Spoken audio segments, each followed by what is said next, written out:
All right, everyone, welcome to the official, unofficial Grace Point podcast, place where we talk about all things Grace Point, good, bad, and the ugly. And we are in a series of episodes we're calling Why the Hate? We're trying to answer the question, why does our church get so much hate online? And today, we're going to talk about this idea of mismatch, right? Mismatch. So, Isaiah, you want to talk about it a little bit? Like, sure. What do we mean by that? So I think this is true of any church, not just us, but like whenever you use a Christian term, right? Let's say discipleship, or even the word like church, right? What people picture can be very different, and what you mean by that can be very different depending on your context, your culture, just what you grew up kind of experiencing. So we want to zero in on that a little bit because I do feel like that is a significant area of misunderstanding between us and people who come to our church. And we're just gonna go through three terms each Top three. Our top three. We each came with our top three, just terms that we use that probably don't mean what the typical definition is, and just talk about it. So yeah. All right, so we just go back and forth, right? Mm-hmm. All right. Cool. So why don't you start? Okay, I'll start. What's your first term? Okay, so I would say probably it would have been discipleship, but since we already kind of talked about that in a previous episode, I would say probably my number three would be community. Okay. So did you have that one on your list? I thought about it. It was on my top three, but cool. I that's like an honorable mention for me for sure. Okay, so I guess what I mean by that is, everyone says, "Oh yeah, I want a church with a good community, and I want community." Like every website is like, "We're in community." Yeah, we're in community, and nobody disagrees with that. In theory, for sure, nobody comes to a church saying, "Hey, I want to be really lonely here." Like nobody wants that. But I think what the picture is can be different, and so for us.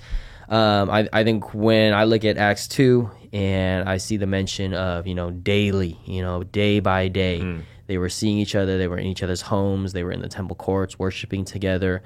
I think that's something that we really take seriously. Like, okay, so it should be like your whole life together. And so what are the implications of that? Like, if you're really going to see each other daily, that means you have to live close enough to each other to actually make that happen, for one. Because, if we live 2 hours apart, let's say, like our church is in the middle, I live an hour this way, you live an hour in the other opposite direction. Which is the case for a lot for a lot of people. And not to throw any shade on those people, just saying that is the reality for a lot of people. It makes it hard, and so I have a lot of sympathy if that's your situation, to try and find community. That's kind of tough, right? And it's just, realistically, you come home from work, 6, 7 p.m. Yeah. You drive an hour, 2 hours out to see someone, and then you spend 30 minutes, and you got to get back home to go to bed, pretty much. Yeah, so it's not just work. It's kids have sports practice, extracurricular stuff like that. You throw that in the mix. It's we're probably getting together once every quarter. I don't know. Yeah. So we really prioritize making that community that is daily in nature a reality, and so we pay costs to make that happen. We say, I could get a slightly bigger, cheaper house, let's say in the next city over, but I'm going to choose to live here so that I can be close enough to actually see each other daily. I may not necessarily take the best option for myself so that I can prioritize this.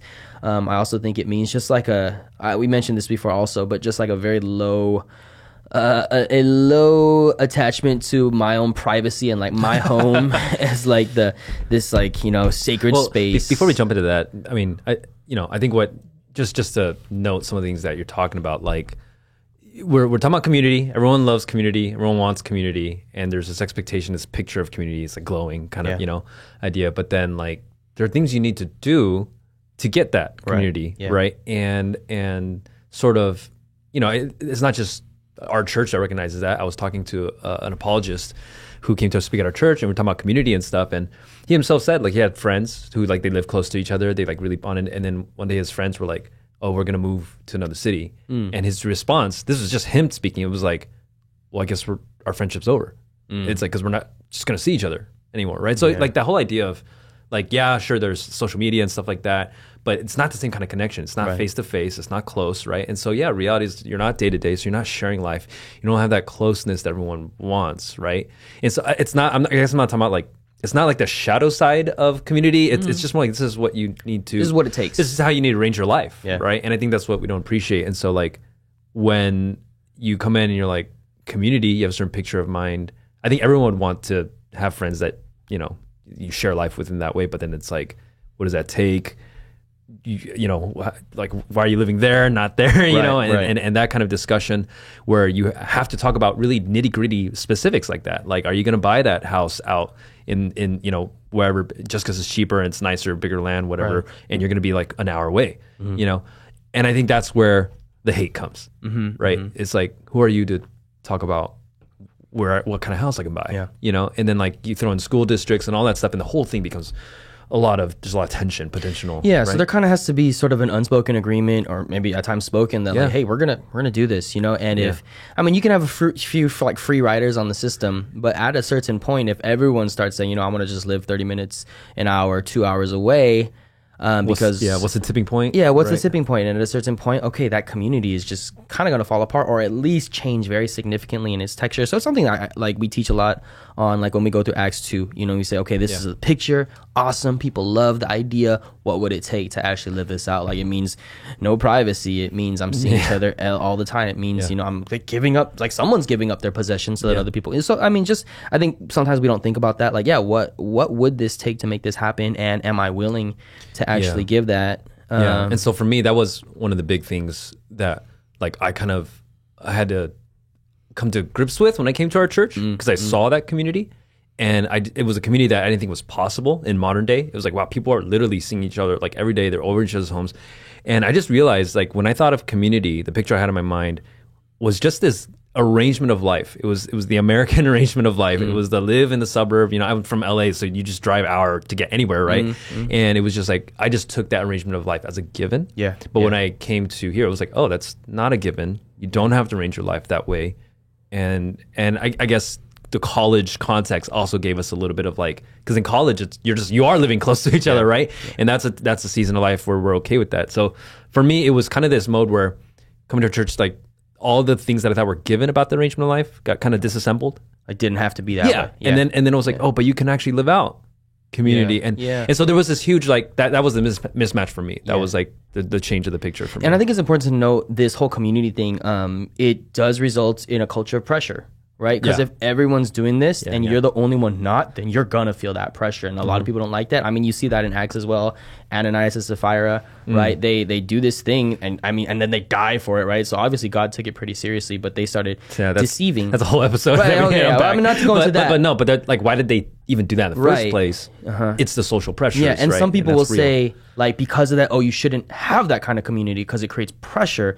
And like, no, I mean, that happened in the Bible too, right? There was this very negative kind of unintended consequence of that close community, but that doesn't mean you throw the baby out with the bathwater or like try to destroy that community as a result. So. Right. Okay. That's a great lot of time on that one. No, but I think that was a good one. Ministry. That's my ministry, right? So like ministry, typically maybe, you know, I mean, at least what I thought was like ministry is, like certain group of professionals or paid, you know, full-time people carrying out the duties of like, you know, training, equipping the church, and that's ministry. Like if you want to get into ministry, you're going to go to seminary. It's like a vocational calling. Yeah, almost. Exactly. And it was like really like specific to, you know, the clergy. You know, there's this class of people. But when we talk about ministry, our church is a lot broader. It's a lot different. It's like, everyone in our church is doing ministry, right? And you know, so then like at least the way that applies to me right now is people ask me like, "Are you the pastor of Grace Point, Philly?" You know, and I'm like, "Well, I'm not." That's ordained. A hard question. I'm not ordained, you know, but like, and then I have, you know, my education. You know, I have like a master's from Biola, but I'm not. But functionally, I am the pastor. But then like, you know, so then like, oh, that's also part of the picture of ministry, right? So then like. So, but then like for us, we have most of the people at our church are bivocational ministers, right? Or co-vocational ministers is the term, where they have a full-time job, they pay the bills and stuff like that. And then after they get off work, they do ministry. They go to campus or they go, you know, they prepare for a message or something like that. And we have a lot of different ministries at our church, but that's kind of like, it's every priesthood of priesthood of all believers, right? Every person a minister, and we've made a lot of videos and stuff like that to showcase that. Now, like I think people may not know how much work that takes, or like what it takes to actually do that. You know, like how do you get people who are working full-time jobs to work together and coordinate that effort so that they're actually doing some meaningful, like either preaching a message or whatever, or meeting up with a student. I mean, that takes childcare. That takes same schedule. That takes like a lot of logistics and work to just like, hey, you're taking this little piece of this event and you're taking the little piece of this thing, and then it's all going to come together like this, right? Yeah. And I think people don't like on the receiving end, that's really nice. But then when you're actually on the other end of it, it's when like you're doing it. Yeah. Yeah. The leisure time. There's not a lot of leisure time. No. You have to give up a lot of your autonomy to do that. And because you don't expect that, you don't realize that that's what it takes. There's a lot of like bitterness or resentment or just sort of like, I really don't like this arrangement of life. Yeah. So my second word actually was very similar. It was serving. Okay. So it's kind of the same idea, but like there was that line in the My Life as a Minister video that we first produced where we're interviewing a guy named Tim. Yeah. You know, and Tim, the interview at one point is like, so basically it's another full-time job, you know, the way you serve at church. I love his response. And then Tim was like, oh yeah. It's like more than a full-time job, right? And I think that is most That's what my coworker said to me too when I was oh really? Yeah. They were like, you have like 2 jobs. I'm like, Yeah. And I mean, so, you know, and we get criticism for that because a lot of people will say that's not healthy. You know, you need to have just more downtime or just you time. So to spend like that much time in ministry or serving, right? Like that's too much essentially. You know, you need to take care of yourself. Yeah. Like, you know. So I mean, what do you usually say to that when you get that kind of response or when you get that criticism? Honestly, I don't know what this like because I know they're well-meaning. Yeah. So I had a coworker actually. So I was working full-time, and then we were preparing for. I remember if you remember, we prepared for a retreat. That like you mean that first one? Yeah, no, the second one. Where John Chow was supposed just the 2 of us. Oh, and then he bailed, and we had 1 week to prep for a retreat. Yeah, right? That was a week. I remember that was like I was like I couldn't get any worse, and that was we were like that 3rd years really, out of college at that time too. That was really tough. Yeah. So I had a Christian coworker, and I was like, dude, like I'm pretty stressed this week, and you know, doing this thing, and then he's like, he looks at me and he goes, like, that is so imbalanced, you know, or like, dude, man, like you should not be, you know, giving that kind of. I was like kind of surprised too because he was like kind of I don't really know where exactly he was at, but I was just kind of surprised. And in my mind, I was just like, what are you talking about? Like just, you know, Christian life is you're supposed to deny yourself, you know, take up your cross, follow Jesus. You're supposed to suffer a little bit. That's part of it, right? And like we're preparing these messages for these youth, and we really want them to be impactful. You know, so I'm going to give it my all. And so I just didn't know what to say. I was just like, oh, thanks, you know, but.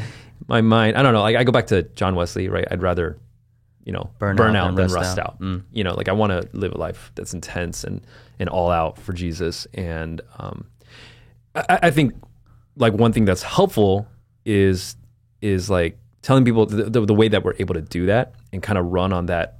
I don't know, fire on that rate, you know, or run at that kind of intensity, like all out for that long as we do it together, you know? And so it's like, yeah, you're seeing a lot of what I'm pouring out. You're not seeing a lot of what's getting poured in. And that part of that is we're doing together. We get a lot of strength from one another.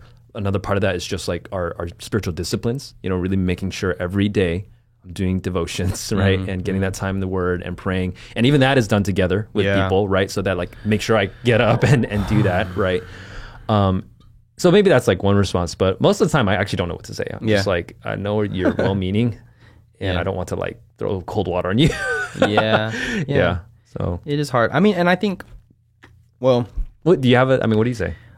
You know, I've never actually had that conversation with anyone. Maybe I just don't live as intensive a life for you or something. But no, I mean, I think, I haven't actually like encountered that personally, other than in the form of like a Q&A, you know, and someone does that. So no one asking like me personally, like, oh, how could you live that way? But yeah, in that form. I mean, for me, I think one of the most calibrating things is just looking at Paul's life. And, you know, Paul is one of my spiritual heroes. I would say, like, as our church, you know, he's one of our spiritual heroes. And, you know, I always think about his life, you know, when he describes himself in 2 Corinthians 11, he's like, you know, I was beaten with rods, I was stoned like 3 times or something, you know, going without sleep, in danger in the wilderness, danger at sea, toil and hardship, like all these things, right? And I just like, okay, that calibrates me. Like that sort of like, I can relate to one phrase. Without sleep, right? Yeah, I've never been stoned that I know of. None of that. It's not just Paul. It's like Christians like all over the world, Christians throughout history, like who's going to be my reference group? Who's going to be the people that I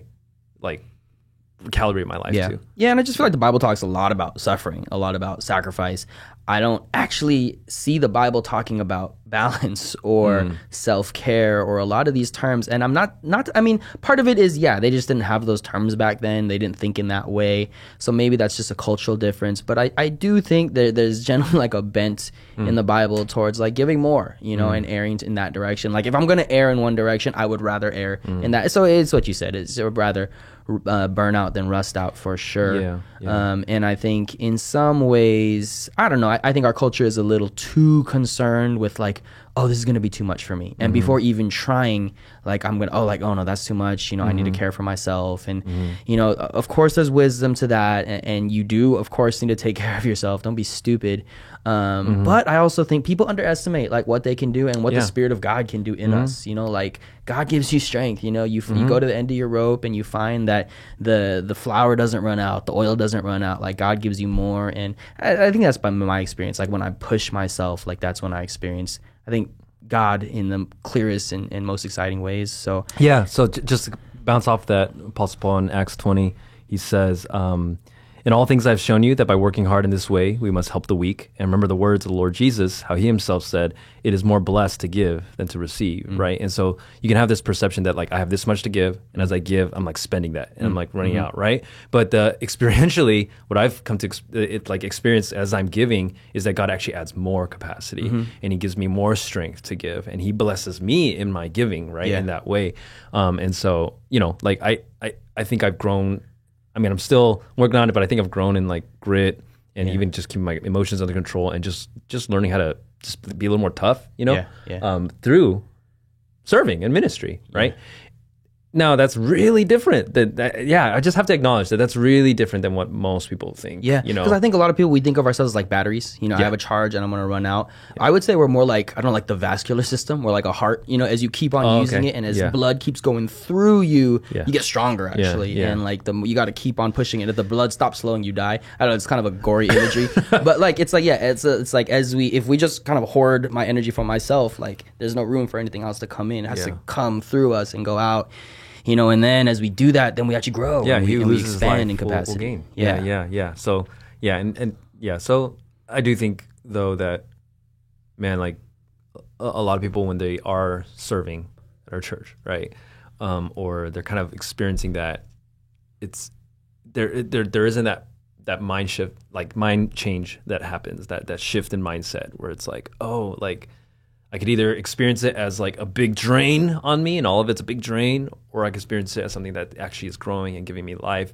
And that posture and that attitude actually is a pretty key factor on you have two people experience the same exact thing and one person get a lot more out of it and be a lot more blessed out of it than someone else, right? And that's tough. That's like, you know, you hope with the discipleship, you know, like someone gets in there and the leader gets in there, helps them kind of process that, but not everyone does, right? So well, so that was my second word, serving. So maybe you go to your second one. Okay. Ministry? I had discipleship. Discipleship. Talked about that already. So how about just church? Okay, that was my last one. So maybe we just end with that one. Yeah.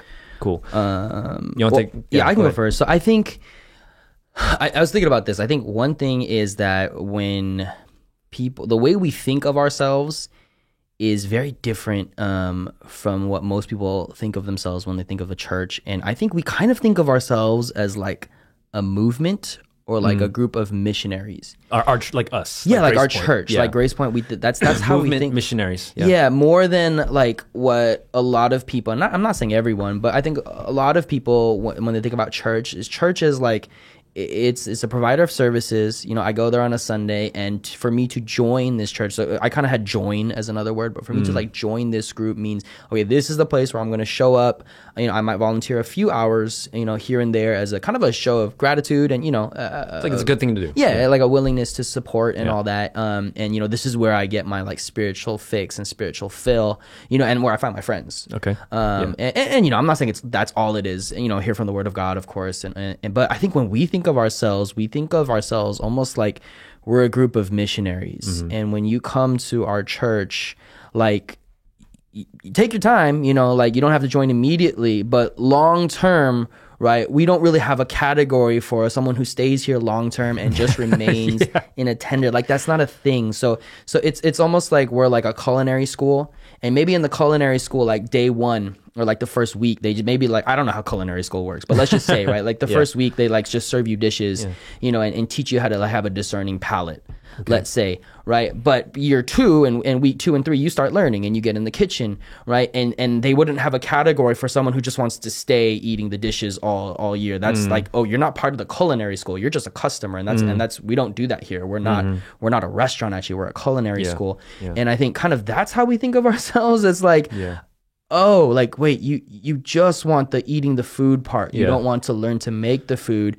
And in a way, we don't quite know what to do with that a little bit. And I think people experience that from us too, because I think some people come in just wanting that, wanting to just show up and, you know. Yeah, and I think that can feel to them, they can experience this like, well, I don't want to speak for them, but like that, I think that can feel very exclusive maybe, or very like, I don't have a place here, you know? You don't have a place for me. And that's true. It's like, we don't. Sorry, you know, sorry about that, you know, but we're not going to kind of compromise who we are because of that. And I think there's like disappointment maybe, and just sort of like by the time people recognize that, they've like made all their friends, you know, at our church, and then they realize they don't want it, and then they like have to leave, and that's tough, you know. And so like one way I saw this put was Francis Chan in his book Letters to the Church. He talks about how he was like trying to make that kind of shift in his church that he was leading, and he was talking to someone, and someone was like, "It's like you've been telling me all my life, like, it's about personal relationship with Jesus, and so it's like you gave me a pair of ice skates, and I'm just figure skating, and I'm doing my kicks, flips, whatever, like, and I'm just, you know, it's my personal relationship, and then suddenly I'm in an ice hockey team." You know, and we're trying to win the championship. Oh, wow. You know, and that's kind of the I like that. That's a different analogy than I mean, like, the culinary school one's good too, but that like gap there, you could see that's where a lot of the, I don't know, just it's complicated, those emotions, right? Yeah, because I mean, if you walk into like a McDonald's, you know, and you order a burger, and then after you finish your burger, they're like, "Get in the kitchen, put on an apron, like help out." You'd be like, "What the heck? Like, what is going on?" 1 star. Yeah, you would rate that a very low McDonald's rating on Yelp and things. But in a way, that's not far from the truth of what we do. Like at a certain point, we're like, "All right, like you've been here a bit, like let's get you serving now. Let's get." And when we say serving, you know, it's more than just, you know, volunteer. I mean, it may start like once a week, you know, but we want that to ramp up, and there is that pressure. Like I acknowledge that. Like I'm not going to pretend like I don't want that for you, but it's not because we need laborers. It's not because we need workers. It's because we believe that is the best way to grow as a Christian. Yeah. Now the other side of it, I would say, is just there are differing levels of commitment at our church, you know, and as part of to be a missionary or part of this movement.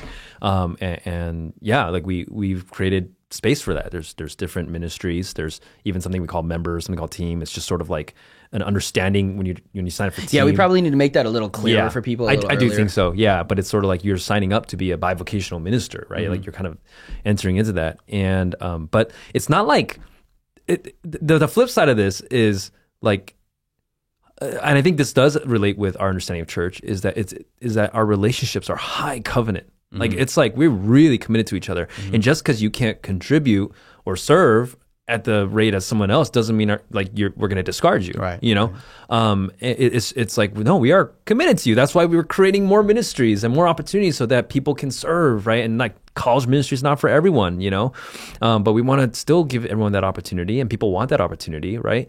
And we just have to be kind of real about that. But I think what also makes that difficult is like if all your friends are serving at like a high capacity, right, at a high level, and you, for whatever reason, you know, and it could be totally like legitimate reason, you're starting at a low level, like not as much, you need more time to take care of like whatever it might be in your life.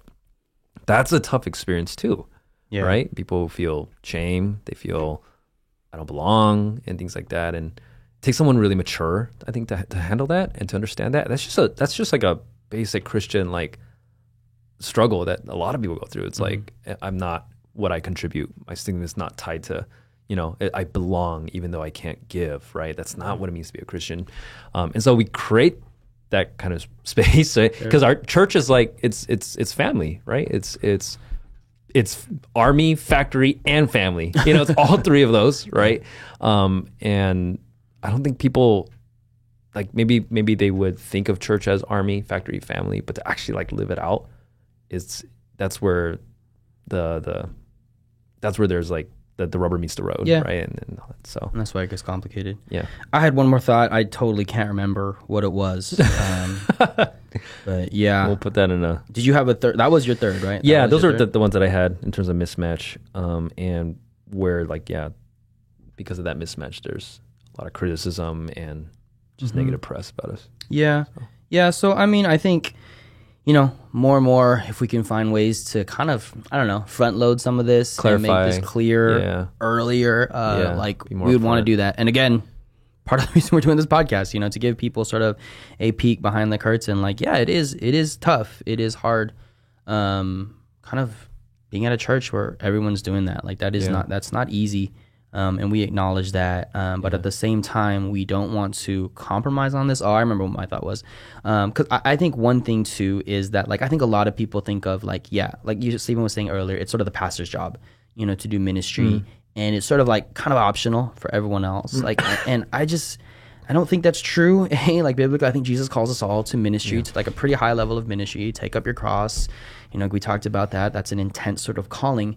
Yeah. And I don't want to be at a church where it feels like, oh, only some of us are really trying to follow Jesus and the other people are just sort of along for the ride and just sort of watching.